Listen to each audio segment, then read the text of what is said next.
Hello viewers, welcome to our channel all about electric boilers. In today's video, we will showcase the installation of the Galan Geyser 9 electric boiler in a house with a spacious area of 160 square meters. This 9 kilowatt boiler is perfectly suited for heating such a sizable space. Stay tuned as we provide a step-by-step guide on how to install this efficient electric boiler. Our client utilized coal as the primary heating source for the house. Moreover, they made a smart investment by installing solar panels, resulting in remarkable savings on heating expenses. Here, as you can see, there is a boiler room with a red solid fuel boiler, and here we will install an electric boiler in parallel. In this video, I want to draw your attention to something. Each house or apartment has a certain allowed electrical power. In houses or apartments, a main automatic switch is installed near each meter for convenient access and control. What is power and electricity, to put it simply? This is the current multiplied by the voltage.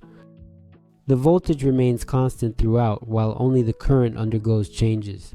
It is important to note that each automatic circuit breaker is clearly marked with a specific rated current value, indicating the threshold at which it will not trip or interrupt the circuit. The electricity supplier restricts the input power for every house or apartment, ensuring it doesn't exceed the set limit. In our case, the nominal current for a 9 kilowatt boiler is 14A. In this case, we see 12A. If your primary automatic switch is, for instance, a 20 amp or 25 amp switch, it is indeed insufficient. This is because when you activate the electric boiler, the main automatic switch will simply shut off. Therefore, if you have such a situation, you need to contact your electricity supplier to increase the power.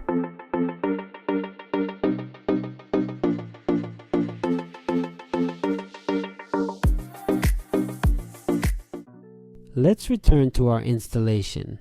Here you can see the wall where we'll be installing an electric boiler unit. Established connections using a 32 mm polypropylene pipe throughout the system. Furthermore, an additional circulation pump was installed and water was drained from the network system. The expansion tank had already been installed, so there was no need for us to install it.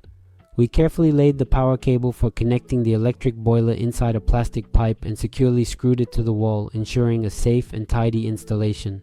We utilized a 5-core cable with a cross-sectional area of 4 square millimeters.